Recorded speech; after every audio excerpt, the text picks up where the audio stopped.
this is an iHeart podcast. Guaranteed human. With no fees or minimums on checking accounts, it's no wonder the Capital One bank guy is so passionate about banking with Capital One. If he were here, he wouldn't just tell you about no fees or minimums. He'd also talk about how most Capital One cafes are open 7 days a week to assist with your banking needs. Yep, even on weekends. It's pretty much all he talks about, in a good way. What's in your wallet? Terms apply. See CapitalOne.com/bank. Capital One, N.A., member FDIC. Running a business is hard enough. Don't make it harder with a dozen apps that don't talk to each other. One for sales, another for inventory, a separate one for accounting. That's software overload. Odoo is the all-in-one platform that replaces them all. CRM, accounting, inventory, e-commerce, HR, fully integrated, easy to use, and built to grow with your business. Thousands have already made the switch. Why not you? Try Odoo for free at odoo.com. That's odoo.com. Brought to you by the reinvented 2012 Camry. It's ready. Are you? Welcome to Stuff You Should Know from HowStuffWorks.com.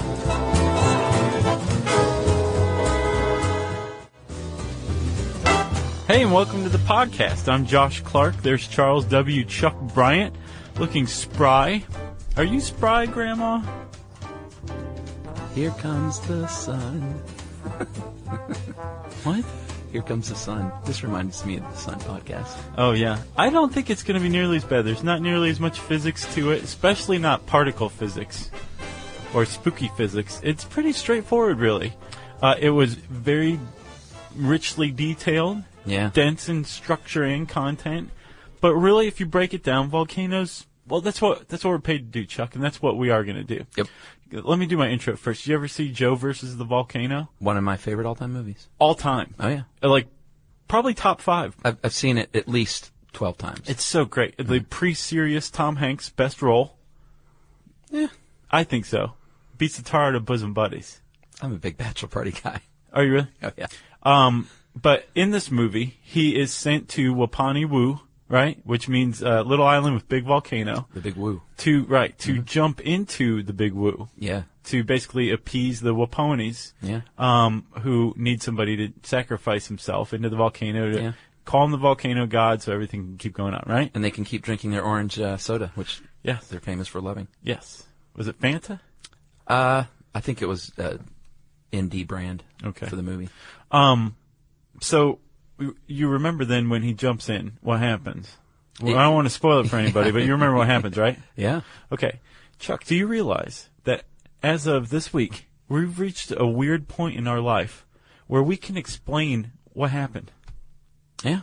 In that movie. Because it's not explained by the great John Patrick Shanley, who wrote and directed that. No. He didn't need to because it's a movie. Yeah. But isn't that weird? That were we sitting next to our other significant others watching this movie, we could turn to them and say, here's actually what happened. And this is the type of thing that just happened. Yeah, of course it really wouldn't happen that way, but we'll figure it out. I don't want to ruin the movie for anyone who hasn't seen it, because we've been chastised for spoiling like 30-year-old movies before. And series that ended like 10 years ago? Yeah. Yeah. Good series, though. E.T. phoned home. Let's talk about volcanoes and how they work. Josh, a volcano, a lot of people might say, is a big mountain with a square top that spits fire everywhere and kills people. I don't know about square top. That is not true, because any place on the planet Earth where the Earth, the inner Earth leaks out into the outer Earth is a volcano. Wherever Earth gets a boo-boo pretty is a much. volcano, right? Yeah, that's exactly right. Yeah, so the Earth is composed of 3... We should really just do the broad stroke basics real quick, right? Sure. The Earth is composed of 3 general mega layers, right? Yeah. You've got the thinnest layer, which is the outer crust, which is what we walk around on, which is the bottom of the ocean, that kind of thing. 20 to 44 miles deep on land, and that sounds...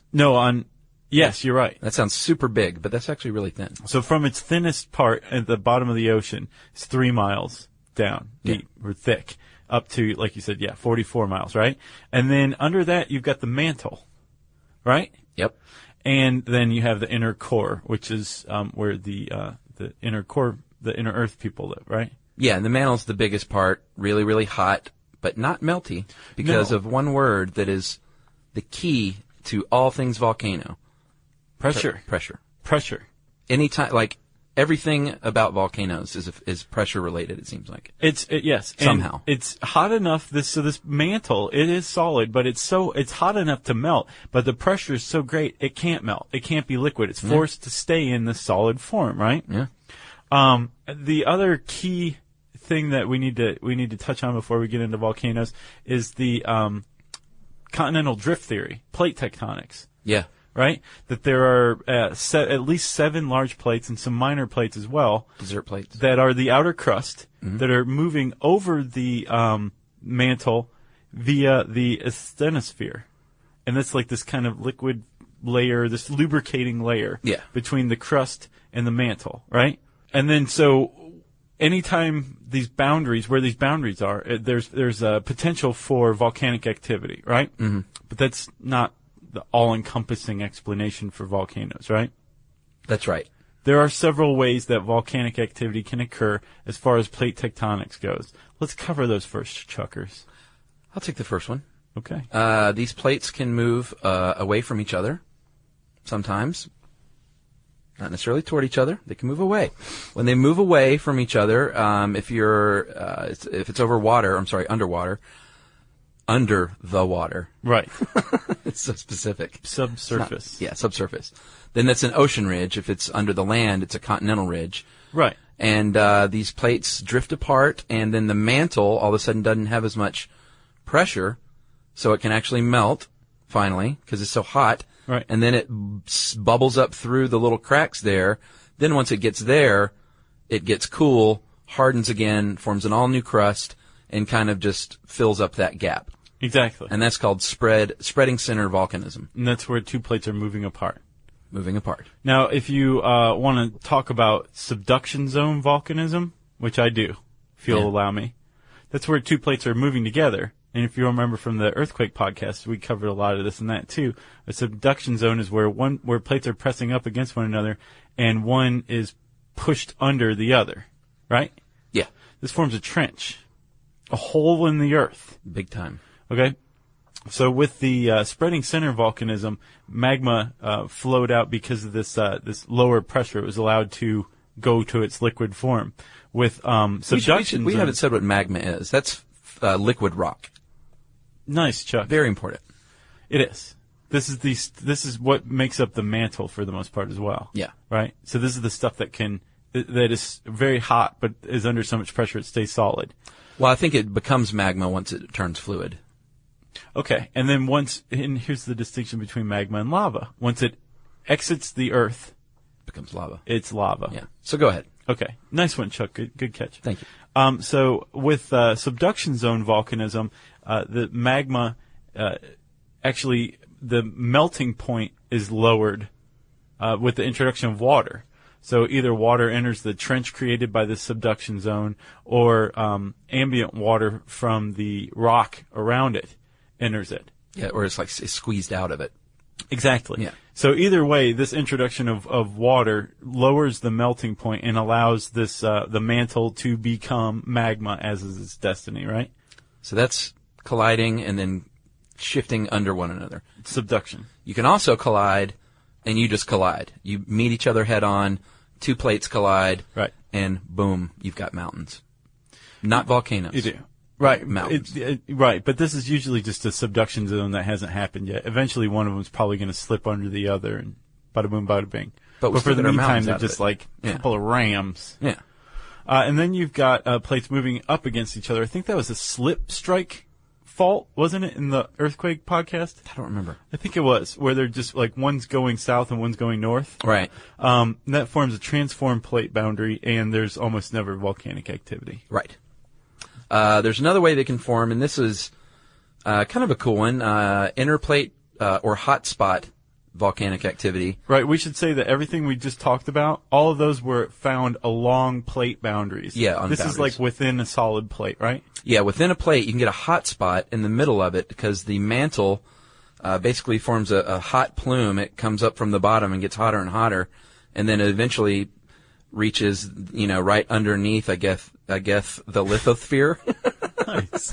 I guess the lithosphere, and creates a hot spot, and it's really an unusual heat. It forms magma right under the Earth's crust. Right. And that stays there, but then the plates move over it, and as each plate moves over it, it forms a whole string of little volcanoes. Which is how the Hawaii volcanoes were created. Yeah. 70 million years old, by the way. Very old. This is a very slow process, but it is a process. If you sped it up really fast, you'd be like, oh, okay, yeah, this plate's moving over it. And that's that hotspot volcano, right? Yes. Interplate volcanic activity is what it's called. Yeah, and I think they point out that most of the land volcanoes are the subduction zone that you mentioned, and then the hot spot ones. Right. And then in the ocean, it's mostly the spreading center volcanism, I believe. Yes. Right? Yes. Every great idea deserves the power to bring it to life. Meet the all-new Dell XPS laptop, the perfect combination of style, power, and performance, designed to elevate everything you do. With its modern, ultra-thin design, it's as stunning as it is functional. And the battery? It's built to last all day long, from that first sip of coffee to your evening wind down without missing a beat. And when it comes to performance, the XPS doesn't just keep up, it leads the way. Whether you're tackling your biggest projects or bringing your creative vision to life, it's built for editing photos, mixing tracks, and designing masterpieces. Powered by the Series 3 Intel Core Ultra processors, the XPS gives you the freedom to create without limits all day long. The Dell XPS proves there's no need to compromise. Style, power, and reliability come together in one expertly crafted machine. Check out the all-new Dell XPS at dell.com/XPS.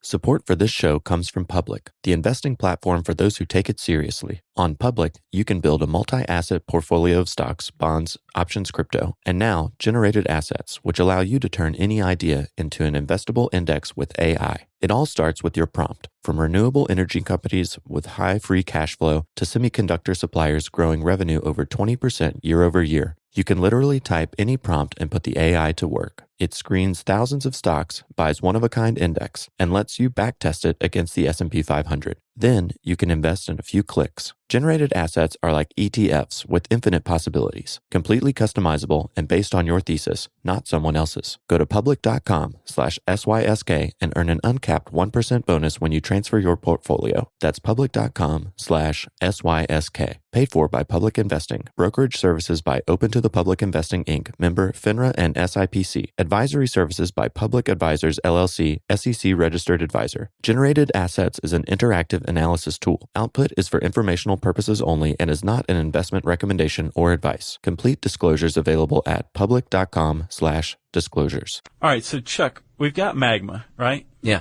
Or let's say we don't have magma. We have a mantle. Yeah. And then something happens, so this mantle shifts a little bit and starts to move upward. Right. Right?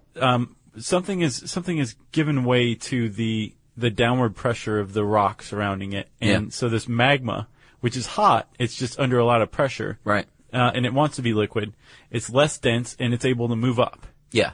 The further it moves up, the less pressure there is. Yeah. So it's just going to keep going upward and upward and upward. Yeah. And that's how magma starts to move toward the Earth's surface, right? Yes. And one thing, I used to build ponds for a living. And one thing that is you'll find when you ever try to build a pond, water is very lazy, and it wants to go to the path of least resistance. Liquids are, right? So it will always find something you overlooked and cause a leak. Yeah. Same thing I imagine with lava or magma. It's liquid, so it's going through any crack or crevice it can find, and as long as the upward pressure created by the lower density of the magma is greater than the downward pressure of the surrounding rock, it'll keep going up. Yeah, but once there is enough pressure, like let's say it just kept going up and eventually would spew out and you've got a volcano. But if there just happens to be enough pressure and it's like, no, stop, then it kind of has a little waiting zone in a magma chamber. Right, and it just fills up and it's like, I can wait 70 million years, yeah, brother. But it's waiting. Right. Don't be mistaken, brother. It's there. That we just sounded like ZZ Top. I know. Jerry liked that one, didn't you? I know.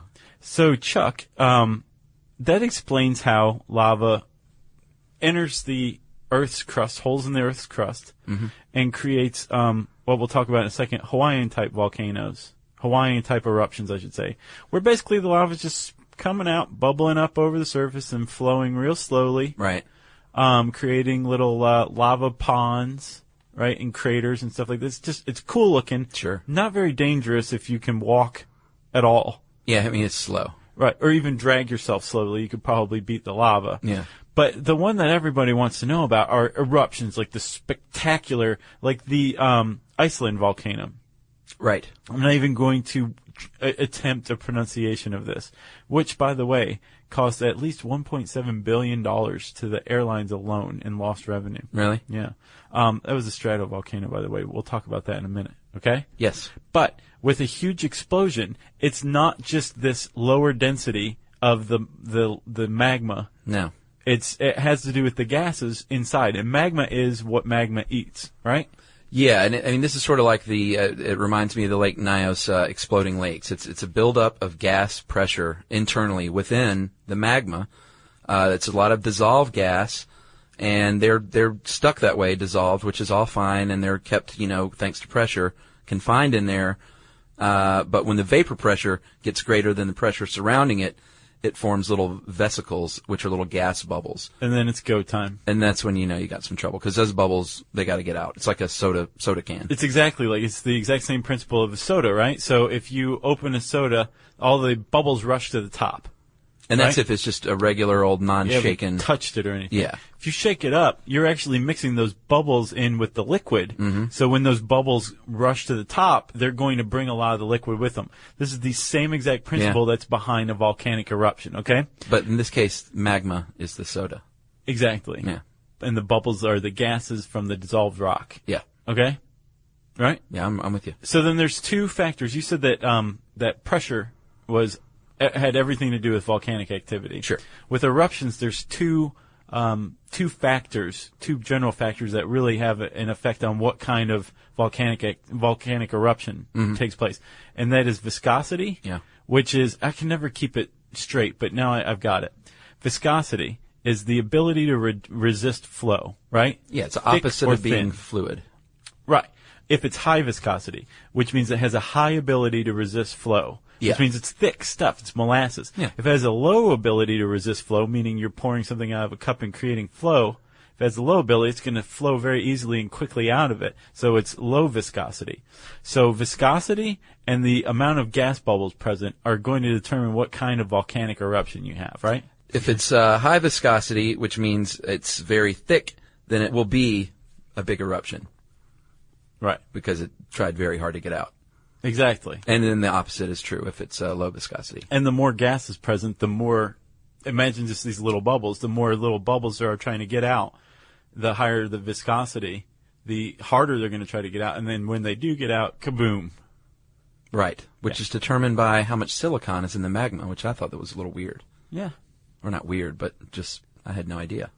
So, Chuck, we have, when it does go kaboom, that's called the eruption column, right? It's composed of hot gas, ash, pyroclastic rocks, which is lava in solid form. Yeah. Right? And that one flow I was talking about in Hawaii, the real slow kind of lumbering flow where it's just bubbling over, it's effusive. Yeah, and that's not super dangerous because it's so slow, but it's still destructive. Eventually, yeah. Slowly destructive. If you're a plant that's stationary, you're in trouble. Because plants can't walk at all. Let's talk about the different types of eruptions, man.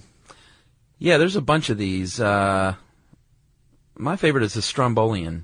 It's definitely the most delicious of all the eruptions. Really, for one reason and one reason alone. It's pretty impressive, not too dangerous. About 50 to 100 feet in the air. It's going to be spewing little short bursts. Very highly viscous. So gas really has to build up in order for this to happen, but they're pretty small eruptions, not much lava going on. They make a big boom. Yeah, a little ashy tephra, which is always nice in your volcanic eruption. Right, and tephra is that fallen volcanic material. Yeah. A lot of things undergo a change in name after they've been a verb at some point. Yeah. So it goes from magma to lava to tephra. Yeah. Right? And that's all rock. Or it depends. It could be ash. Tephra is just any of the material that comes out of the volcano and is landed. Oh, I thought you said originally it was all magma. That's well, yeah. But yes, you're right. rock. You're right. You're good. Good, Chuck. All right. And then we also have the Plinian eruption, right? Which The Big Daddy. Yeah, this is the type of eruption that came out of Mount Vesuvius in I think 79 A.D. Yeah. And covered Herculaneum and Pompeii. Yeah. These are the big daddies that you think of when you think of volcano. The big upward thrust, the 30-mile column of junk that is shooting out. That is the Plinian eruption. Right. Sustained. That's the one you think of. Yeah, I mean, it's bad news for anyone around there. Don't you think? I would think so, yeah. And not even right around there. I mean, like, it can shoot pyroclastic material 30 miles into the air. Hundreds of feet per second. That's a big explosion, right? Yeah. Oh, yeah. So I imagine, I couldn't find it. I looked all over the place to find out what type of eruption the Iceland volcano underwent in April. Couldn't find it, but this sounds a lot like a Plinian eruption. Yeah. I mean, if they were shutting down air service in, like, southern Europe because of the ash that had entered the atmosphere from this, it sounds like it was probably Plinian. Mount St. Helens, I guess, was too, right? Oh, yeah.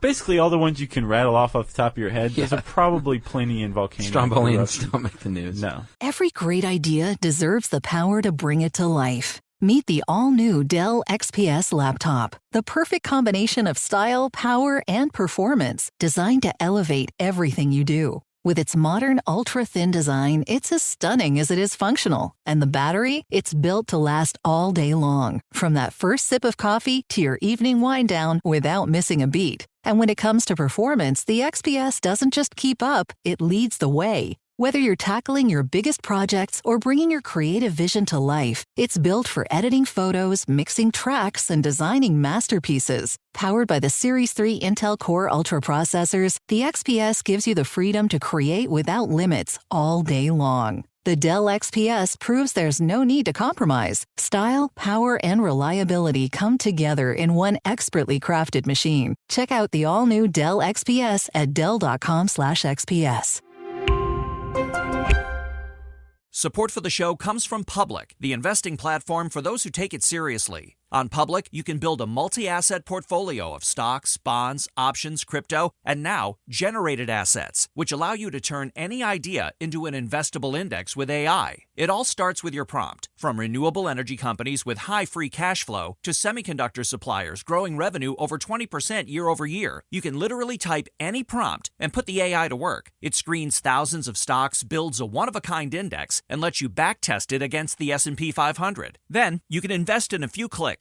Generated assets are like EFTs with infinite possibilities, completely customizable and based on your thesis, not someone else's. Go to public.com/podcast and earn an uncapped 1% bonus when you transfer your portfolio. That's public.com/podcast. Paid for by Public Investing. Brokerage services by Open to the Public Investing, Inc. Member FINRA SIPC. Advisory services by Public Advisors LLC. SEC registered advisor. Generated assets is an interactive analysis tool. Output is for informational purposes only and is not investment recommendation or advice. Complete disclosures available at public.com/disclosures. What about the Hawaiian?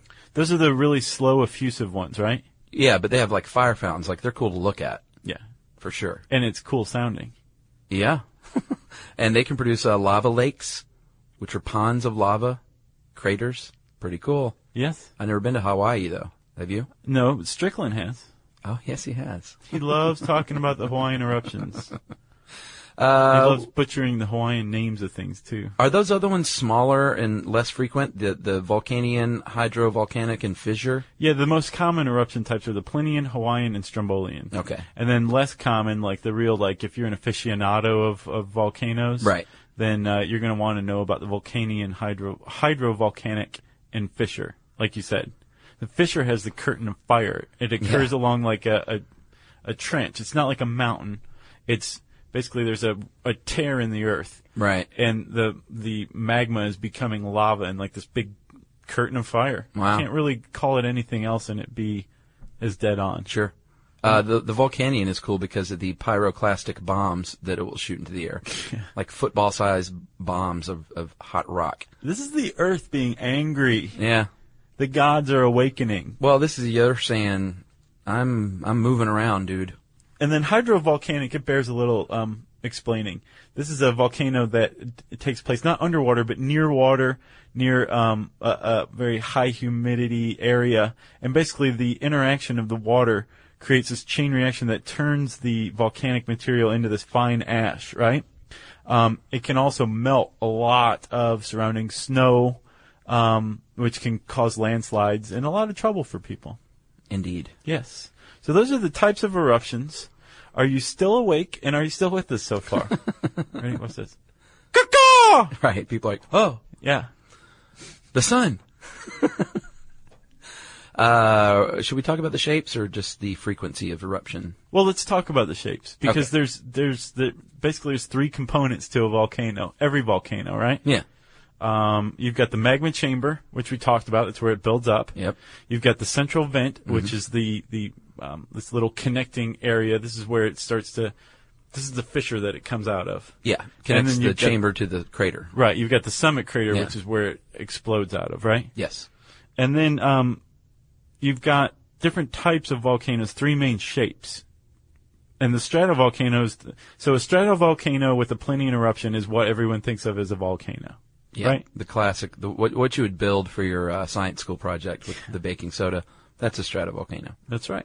Unless you're a really forward-thinking kid and you're like, I'm going to build a scoria cone volcano for extra points. Which, actually, if you did do that, you'd be pretty smart, because while the stratovolcano is the most familiar, the scoria cone volcano is the most common.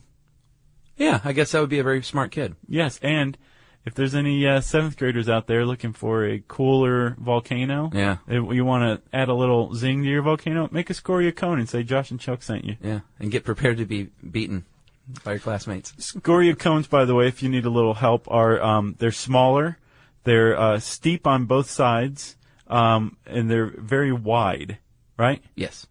And they're usually composed of ashy tephra. Ashy tephra. Shield volcanoes, that's the last kind. They're wide, short, low viscosity dispersal of lava. So it's just a big oozing blob, basically, and it builds up into like a shield-like dome. And these erupt like every few years. Right. Very, very frequent. So we'll talk about eruption in a second. A good example of a shield volcano is Mauna Loa, and a good example of a scoria cone is Sunset Crater in Arizona. Yeah. All right? Mm-hmm. Chuck. Josh. You ever heard of Crater Lake in Oregon? Yeah. Yeah? It's gorgeous. Yeah, isn't there like a down World War II plane or something in there? I don't know. Or is that just like a Clive Cussler novel I'm thinking of? I have no idea. Well, Crater Lake was actually an extinct volcano. Basically, the magma chamber blew it all at once, collapsed in on itself. The crater collapses in on itself, and it eventually fills in with water. Yeah, it's called a caldera. Yes. Until it's full of water, then it's called a lake. That's right. Once again, add something, change the name. How many volcanoes are there active right now, working in the world today? I'm going to guess 400. You would be off by about 100. 300? 500. Ah. What do you mean you're going to guess? You have the same information I do. I was trying to mix it up. They are active volcanoes, 500 around the world, and the classification's a little inexact. Even the revised classification is a little inexact. I didn't see much of a subjective. difference, actually. Here's why, though. This is why it's inexact and subjective. Because we don't have anything that won't melt if we try to really get a good look inside of a volcano. Yeah. So it's all just kind of like, well, yeah, it's smoking, so we're going to call that an active volcano. Remember the ones in, there was at least one when we were in Guatemala, remember? Yeah. And then one went off right after Jerry was there. Oh, really? I think so, yeah. Oh, wow. Yeah. We'll find out after we stop recording and ask her. Okay. So the classifications, even though it's inexact, we will quote them here. If it's erupting, obviously, or demonstrating some kind of activity. Within recorded history. Right. Then it's active. And why we say it's inaccurate is because recorded history varies. Yeah. Big time. If it is not showing any signs, but it has erupted within the last 10,000 years, then it is, could potentially erupt again. So it's dormant, but it could go off. If it has not erupted in 10,000 years, then it's extinct. They say. Right. But I say all bets are off, man. You never know. No, I agree wholeheartedly. I think if you're dealing with plate tectonics and there's clearly not any kind of magma chamber around that we can detect, it probably is extinct. But as we said, they have revised the rating of volcanoes, right? So now, if it's showing anything, is that what you just did? Was the revised version? Because they really are similar to the original version. Yeah. Basically, the only change is now if it's showing anything, then it's active, right? Yeah. Yeah. Weird. And here's the cool fact of the day, right? And any given day, 10 volcanoes are erupting. Yeah. That aren't a big deal, probably. Well, they are if you're standing next to them. Yeah, but it's, not newsmakers, I would say. Yeah. And then one volcano is thought to have wiped out an entire civilization, Santorini in Greece. Really? Yeah, the Minoan civilization suddenly disappeared, and they're starting to think that it was because... they melted? Pretty much, yeah. Well, that's it for volcanoes. If you want to see some really boss volcano pictures, I know where you can. Just type volcanoes into the search bar at howstuffworks.com. If you made it through this one, pat yourself on the back. But hey, we've all got to understand volcanoes, right? Am I right? So, yeah.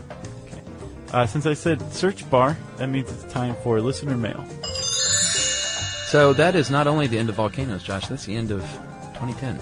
That is something else. Can you believe this? Yeah. Can you believe another year? We're in the future. 2010. Like I thought it'd be in like spaceships and have pill meals that I could eat. I have pill meals in my pocket right now if you want. Really? Sure. What you got?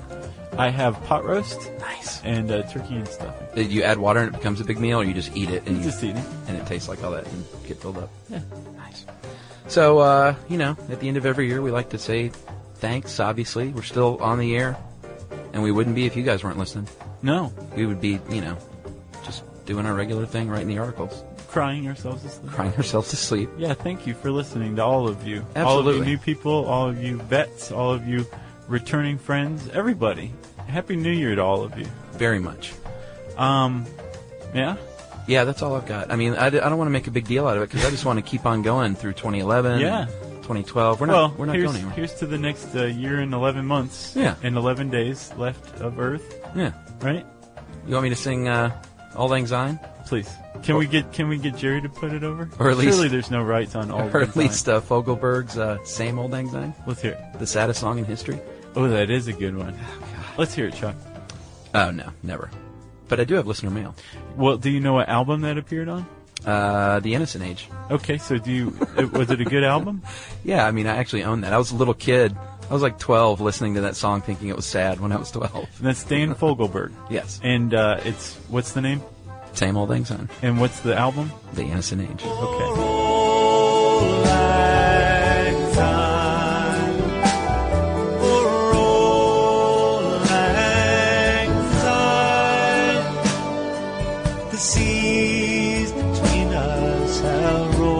So this is listener mail, Josh, from Kyle, and this was about our Hanukkah podcast. Yeah.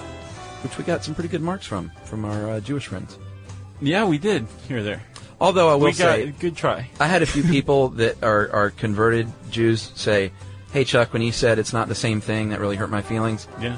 I wasn't saying for you, it's not the same for me. Like I would feel like I would still feel like a goy.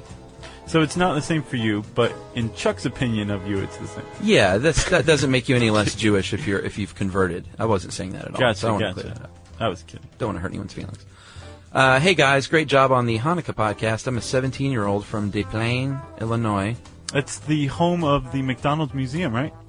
Home of the first McDonald's. Yeah. That's what he says. Nice. I was raised atheist my whole life until the 4th grade when I learned about religion, and as much as research a 4th grader can do, I decided I wanted to be Jewish. I love this guy. In the 4th grade, he was like, I want to be Jewish. That's pretty cool. And he did it. I realized that in college, and I didn't do it. Right. I ended up converting, being bar mitzvahed, learned Hebrew, and now plan on joining the Israeli army. Wow. I heard about this. The real deal. Yeah. I find it to be an amazing religion, and I loved your podcast on it. I just want to show you something you might find interesting. Nun, Gimel, Hey, Shin, which appear on the dreidel in almost every country in the world. Nes Gadol Hayasham means a great miracle happened there, while in Israel the dreidel says Nun, Gimel, Hey, Pei, which means a great miracle happened here. Cool. So in Israel they have a different dreidel because it's like it happened here, not there.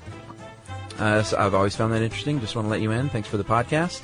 And that is from Kyle, the new Jew. I really think Kyle was on NPR. I heard an interview with somebody who had converted in the U.S. and was now like going to Israel to join the Israeli army. Was it a young guy like that? Yeah, he was youngish. Dude, it might be him. I wonder if it was. We'll have to check it out. That'd be pretty cool. Yeah. He should have come to us first, though. I agree wholeheartedly. He's making the rounds of the media circuit, right? Hey, by the way. No, I mean, that's what he's saying to everybody. Right, yeah. I was on Stuff You Should Know and NPR. Right. Yeah. Well, Chuck, again, happy 2011 to you. Happy New Year. Congratulations, sir, on another year, making it through another year with me, having to deal with me. Hey, every year gets easier. 2011 is going to be a breeze. Nice. If you have a New Year's resolution that you think is worth writing down and sending to us, you can also bring it up on Facebook. I'm sure there'll be plenty of stuff there. You can tweet it to us, SYSK Podcast. And if you want to just put it in an email, if you're a confidential type, address it to stuffpodcast@howstuffworks.com. For more on this and thousands of other topics, visit howstuffworks.com. To learn more about the podcast, click on the podcast icon in the upper right corner of our homepage. The How Stuff Works iPhone app has arrived. Download it today on iTunes. Brought to you by the reinvented 2012 Camry. It's ready. Are you? The NFL playoffs are here, and Wild Card Weekend, powered by Verizon, is in full swing. Man, it all comes down to this. The stakes are high, hopes are higher, and everything is on the line. My goodness! It's win or go home, and every moment counts on the road to Super Bowl 60. It's a touchdown! Wild Card Weekend, powered by Verizon. Through Monday. Visit watch.nfl.com for the full schedule. These days, it seems like AI agents are just about everywhere you turn, every field and every function. But without identity, you can't trust they'll serve your business instead of jeopardizing it. Fortunately, Okta helps you get identity right by securing your AI agents' identities, giving you a single layer of control, a single standard of trust. So whether an AI agent supports a single user or your entire enterprise, with Okta, you'll turn risk into opportunity. Secure every agent. Secure any agent. Okta secures AI. This is an iHeart podcast. Guaranteed human.